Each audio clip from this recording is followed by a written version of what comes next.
2020 sucked. There ain't no two ways about it. This year was one of the worst years in many people's lives. However, I won't go on to this negative and depressing rant about how much everything sucked. No, in this video I'll be looking at the good and the horrible. And as so many people have already said, this year the escape at hand was video games. The market for video games increased so much this year because people have been sitting at home with nothing to do. So the simplest solution to this problem of idleness was video games. Get lost in a beautifully crafted digital world. People now had more time to spend in these worlds, so why the hell not?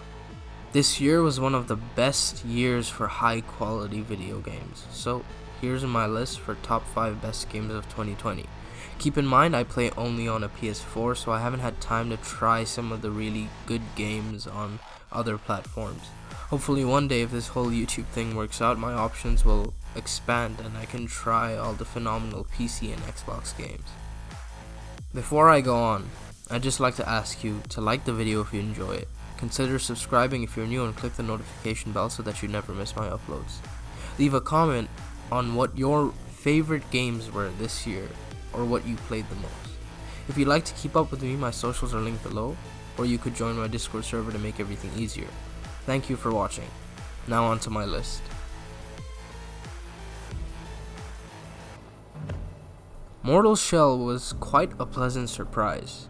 Personally, I really love Souls-like games. My favorite game of all time constantly buffers between Bloodborne and Sekiro. But a lot of Souls-likes don't feel like a true and authentic Souls experience. Mortal Shell, however, harbors a pretty unique feeling among the Souls genre. I didn't expect much going in, as usually these games are pretty hit or miss, but Mortal Shell hit and added a well-developed flavor to the formula used by Souls-likes. The difficulty in the game is balanced and rewarding. It's not unfair like some games and not too easy like others. It's well crafted in that aspect. The combat feels more methodical and slow than Bloodborne, but still faster than Dark Souls. There are many options for parrying, riposting, and such. Every weapon has a multitude of upgrades that make you stronger, and there's a few weapons to choose from depending on your preferred playstyle. Each shell feels unique and different and has a variety of upgrades you can choose. The voice acting and sound design is pretty well done, though some volume balances are present. One issue I had with the game was the feeling that the lore and the world building was a little underwhelming. It didn't really hit me that hard. But it's not as if it was horrible or anything. The atmosphere was there, it's just that the delivery and the execution was a little lackluster for my taste. This game is quite good considering that the devs are an indie studio. This is not a AAA game, but it feels good enough to compete with some AAA Souls-likes that I've played. With more money and more time to polish, this game would have at least been an 8.5 out of 10 for me. However, some bugs on the PlayStation, as well as loading times and difficulty understanding lore, was what dropped it a few points. Again, still a great game, and more importantly a great Souls-like. It accomplished what it set out to do, and I hope to see more from the devs, hopefully with a bigger budget next time. It'll help clear out more bugs and make their games more polished.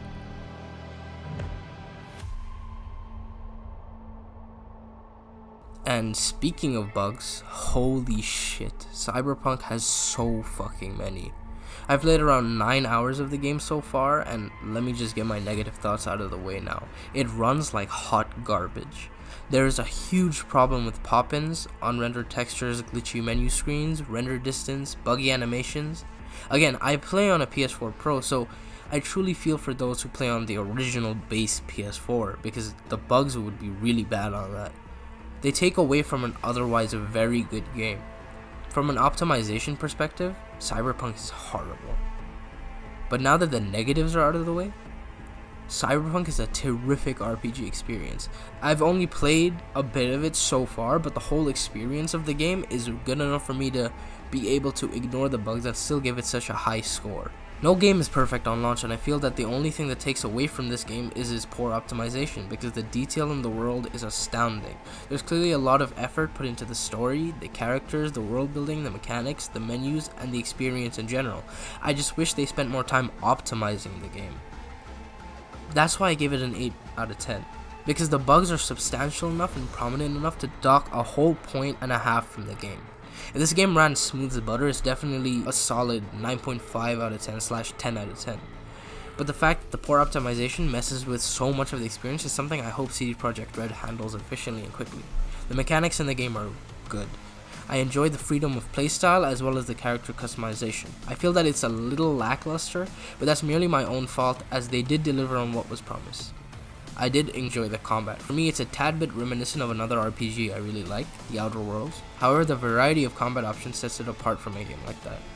Melee feels fun and engaging. The loot system is a little weird for me because you're just flooded with items that are constantly marginally better than each other, which is kind of distracting because you keep having to swap between these weapons and you don't really get used to them. And while the gunplay isn't perfect, it still gets the job done.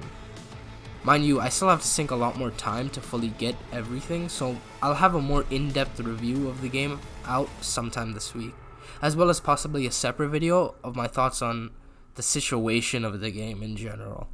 I'm really loving this game so far otherwise. Where can you go wrong with Insomniac's SpiderMan IP? I've already released a review of this game, which I'll leave linked in the description, but to summarize, it's all around a great game. Fluid combat, beautiful animations, solid story, likable characters, just everything one would want in a Spider-Man game and more. Everything good about the previous Spider-Man game with a ton of additional personality and character. I absolutely love this game.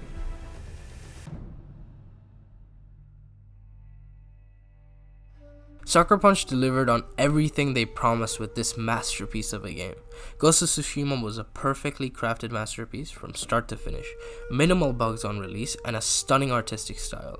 Every part of this game's open world was exciting to explore, and not once did I feel that it was too tedious. I thoroughly enjoyed the masterfully crafted visual design. Everything in this game was beautiful to look at, from the environment to the characters, facial expressions, and animations. The world felt so lush, vibrant, and colorful. The combat felt rewarding and challenging and slowly became more unique and engaging as you unlocked more and more abilities. The unique idea behind using different stances required more strategy than most action-adventure games like this one. The stealth felt a little unnecessary, but that's not because anything was wrong with it at all. It was executed well, however, the satisfaction from normal melee combat felt more rewarding than stealth for me personally. I think that's just because of my playstyle, and I'm sure the stealth was enjoyable as the stealthy sections I did play through felt pretty good.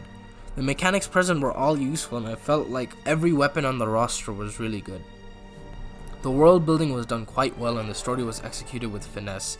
Made me really emotional at times, and other times it made me feel like a badass.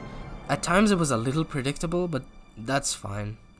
Every character interacted with felt unique. Their distinctive personalities made even the side missions characters memorable. I have minimal complaints with this beautifully crafted masterpiece. I had a lot of faith in this game, as Infamous Second Son was one of the first games I got for PlayStation, so I knew Sucker Punch would kill it with this game, and I'm so glad they did. And of course, at the top of my list is the most controversial game of the year. Most people already know how much I love this game. While I didn't release a review of it, my story analysis videos already explained how high up on my personal favorite list I hold this game, as well as its predecessor. It just won Game of the Year at Game Awards, and I think that's very well deserved. There's a different story behind the toxic crunch culture and all of that, which I'll probably address in future videos, but that depends on how my channel goes forward. The biggest part of the game was the story, and I loved the story. They took risks and they created an effective, enticing, and phenomenal piece of art that I enjoyed nearly every second of. The gunplay was enjoyable, the melee combat felt weighty and visceral. The scavenging got a tiny bit tedious, but it was justified because it's a post-apocalyptic world. Everything in this game felt justified, necessary, and beautiful. Just a perfect game for me. It has its flaws, but I think that's what makes it so good. That's what makes it perfect for me. I love it. I don't really have much to say about this one. That's all I have to say for this video. I hope you enjoyed my list for 2020. Hopefully next year it'll be a top 10 and I'll get to experience more games. Let me know what type of videos you'd like to see from my channel in the future. I'll be releasing a Cyberpunk 2077 review sometime this week, and I'm working on a bunch of other video ideas as well. Thank you for stopping by. Don't forget to look for the light, and goodbye for now.